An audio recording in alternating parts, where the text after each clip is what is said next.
नमस्कार मित्रों, आप सभी का हार्दिक स्वागत है मेरे चैनल पर। आज का जो ये कार्यक्रम है ये सिंह राशि के जातकों के लिए बेहद खास होने वाला है।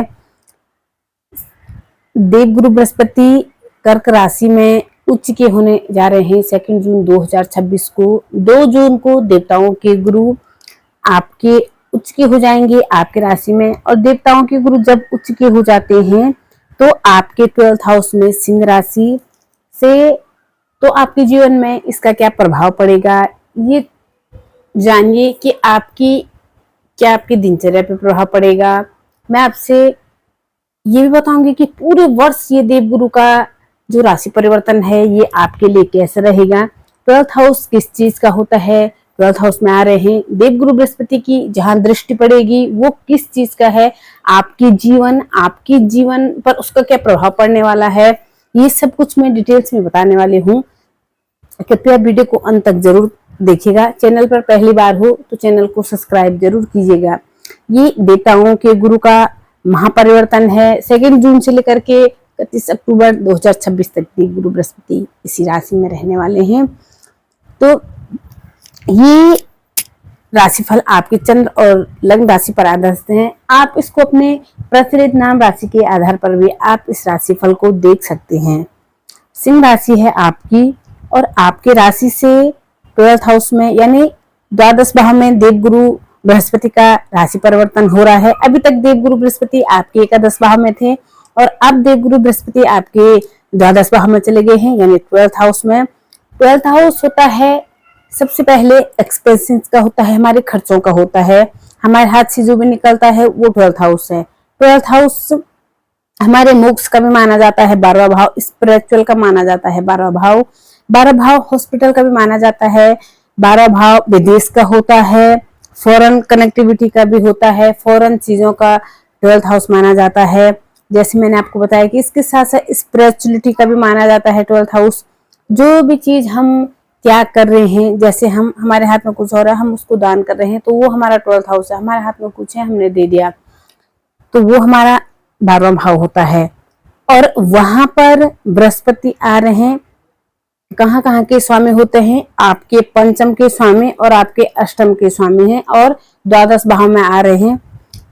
सिंह राशि आपके लिए ये फॉरेन कनेक्टिविटी बनाने वाला है, यानी कि जो विद्यार्थी हैं विद्यार्थियों के लिए बहुत अच्छा है। जब पंचम का कनेक्शन 12वें घर से बनता है तो विद्यार्थी अपने पढ़ाई को लेकर के फॉरेन जाते हैं और अपने पढ़ाई को लेकर के कहीं दूर जाते हैं। अगर आप ऐसा सोच रहे हैं तो 2 जून के बाद बहुत ही जबरदस्त राजयोग बन रहा है आपको अपने पढ़ाई को लेकर के। अगर आप दूसरे स्टेज या दूसरे सिटी में जाना चाहते हैं तो आपके लिए बहुत ही अच्छा है। या आपको गवर्नमेंट एग्जाम को लेकर जाना, फॉरेन जाना, पूरा करना है, एजुकेशन करना है, एजुकेशन को लेकर के कोई प्रश्न है आपका कि मुझे वो पूरा करना चाहता हूँ, मैं चाहता कि मेरी वो चीजें पूरी हो जाए, तो 2 जून के बाद जब भी देवगुरु बृहस्पति का आपके द्वादश भाव में गोचर होगा तो एक चीज दिखाई दे रहा है आपके लिए कि सिंह राशि अभी कुछ टाइम में स्पिरिचुअलिटी बढ़ी है आपकी, या फिर आपकी कुछ स्पिरिचुअल टावर हुए या प्लान कर रहे होंगे, आपकी यात्राएं का भी प्लान बना होगा, क्योंकि दिखाई दे रहा है कि 2 जून को लगा कर 31 अक्टूबर के बीच में, इस टाइम के बीच में आपकी यात्राएं जरूर होगी। या इस टाइम में हो सकता है कि सबसे ज्यादा आप मंदिर जाओगे या नहीं गए तो आपका मन, आपका ध्यान, आपका माइंड वो कहीं ना कहीं स्पिरिचुअलिटी को कनेक्ट करेगा, परमात्मा को कनेक्ट करने वाला होगा। क्योंकि देवगुरु बृहस्पति जो 12th हाउस है तो यहाँ पर चंद्रमा की राशि है और चंद्रमा के अति मित्र माने जाते हैं देवगुरु बृहस्पति, इसमें उच्च के भी हो जाते हैं और देवगुरु बृहस्पति 12th हाउस में बैठते हैं जो स्पिरिचुअल का होता है। तो वहां पर बैठकर बृहस्पति खुद वो स्पिरिचुअल के कारक है तो स्पिरिचुअलिटी तो बढ़ाएंगे। और ये लॉन्ग ट्रेवल का भी होता है, फॉरेन ट्रेवल का भी होता है, तो फिर बढ़ जाएगा आपका योग। विपरीत राज योग भी बनाएंगे क्योंकि अष्टम भाव के स्वामी त्रिक भाव के स्वामी होकर के त्रिक भाव में जाना विपरीत राज योग भी बन सकता है ये। और विपरीत राजयोग का मतलब है कि आप ऐसी कोई परिस्थिति में फंस गए जहां से आप निकल नहीं पा रहे हैं या फिर आपको कोई रास्ता नहीं मिल पा रहा है निकलने के। तो देव गुरु बृहस्पति जब भी विपरीत राजयोग बनाएंगे तो आप ऑटोमेटिक ही आपके पास ऐसा रास्ता आ जाएगा कि आप बाहर निकल जाओगे। और कभी कभी होता है कि आपने देखोगे कुछ ब्लेसिंग मिल जाती है आपको कहीं से, हम कहीं फंसे हैं, कोई प्रॉब्लम में है, तो हम कोई बड़ा हेल्थ इश्यू हो गया है, लेकिन कोई ब्लेसिंग हमें मिल जाती है कि हम वहां से बाहर निकल जाते हैं। तो ऐसा आपके साथ हो सकता है। कभी ना कभी आप सोचते होंगे कि सडनली हमारे साथ अचानक ऐसे कैसे हो सकता है। तो ये देवगुरु बृहस्पति का 12वें घर में आना, चंद्रमा की राशि में आना, तो ये विपरीत राजयोग का निर्माण करेगा। ये जो बृहस्पति की दृष्टि है वो आपके देवगुरु बृहस्पति के पास 3 दृष्टियां होती है, पंचम, सप्तम और नवम दृष्टियां।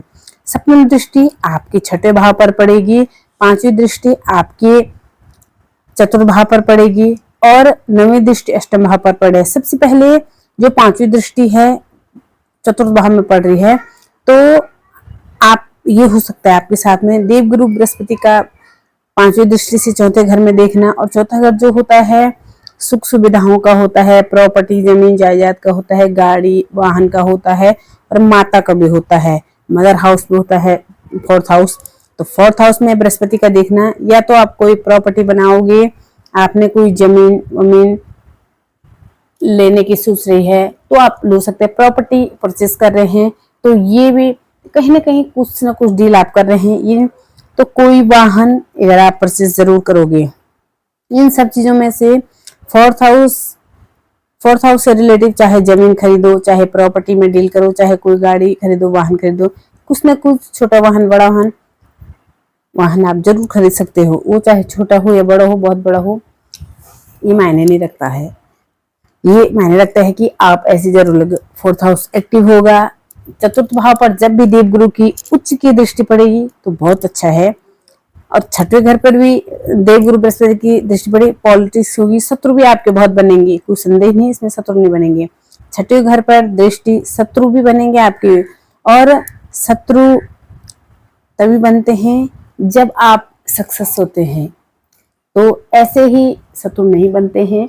जब भी इंसान को कामयाबी मिलने लग जाती है तो इंसान के खुद ही शत्रु बन जाते हैं, अगेंस्ट में लोग उनके ही जाते हैं। जो लोग आगे बढ़ते होते हैं उन्हीं को तो लोग आपको देखेंगे। तो फिर ये हो सकता है कि आपके शत्रु बढ़ेंगे, लेकिन शत्रु आपका कुछ भी बिगाड़ नहीं पाएंगे। और शत्रु बनेंगे तो इसका मतलब ये है कि आपको सक्सेस मिलेगी, फाइनेंस आप ग्रो करोगे, कहीं ना कहीं आप परिवर्तन करने की सोचेंगे।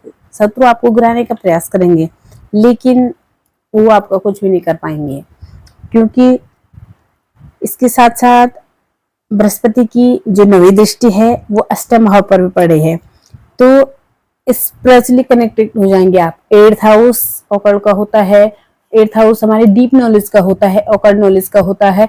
और 12th हाउस मैंने आपको बताया कि कहीं ना कहीं आध्यात्मिक से जुड़ा हुआ है। और ये 12वां घर किस चीज का होता है आप जानते होंगे कि इसका कोई अंत नहीं है 12वें भाव का। यहाँ पे जो रिसर्च फील्ड में जाना चाहते हैं या फिर जो हायर एजुकेशन करना चाहते हैं, ऑकल्ट नॉलेज में जाना चाहते हैं, एस्ट्रोलॉजी में जाना चाहते हैं, न्यूमरोलॉजी में जाना चाहते हैं, या फिर एस्ट्रोलॉजी पर कोई भी फील्ड में जाना चाहते हैं, तो ये देवगुरु बृहस्पति आपके लिए शायद सिद्ध होंगे, सपोर्ट करेंगे, बहुत सपोर्ट करेंगे। 8th हाउस में देंगे तो ऑकल्ट नॉलेज बढ़ाएंगे आपका, तो या फिर एक इंटरनली जो ज्ञान होता है वो आपको मिलने वाला है। फिर एक चीज और कहूंगी मैं आपसे कि आपके साथ में ये भी हो सकता है, आप देखना कि बृहस्पति का 12वें घर में बैठना, किसी न किसी कार्य में आपके पैसे बहुत ज्यादा खर्चे होने वाले हैं। अब वो चाहे कितने भी हो, लेकिन खर्च होंगे किसी शुभ काम में। अब वो शुभ काम कोई भी हो सकता है, या कोई विवाह हो घर परिवार में, या आपके पैसे उसमें बहुत ज्यादा खर्चे हो, या फिर कोई घर में कोई शुभ काम हो, किसी भी तरह के कोई शुभ कार्य हो जिसमें हवन यज्ञ पूजा हो रही है, आप किसी पंडित को बुला रहे अपने घर में, और कोई भी शुभ काम किसी भी तरह का कार्य अपने घर पर कर रहे हैं, और वहां आपके पैसे जरूर खर्चे होंगे। ये आप ऐसा दिखाई दे रहा है पूरे साल में। तो ये है देवगुरु बृहस्पति का 12th हाउस में आना, उच्च का होना। 12 साल के बाद आपके जीवन में क्या क्या प्रभाव डालने वाले हैं ये। और लव लाइफ से रिलेटेड ये चीज कहूंगी, पंच में इसका 12 भाव में चले जाना।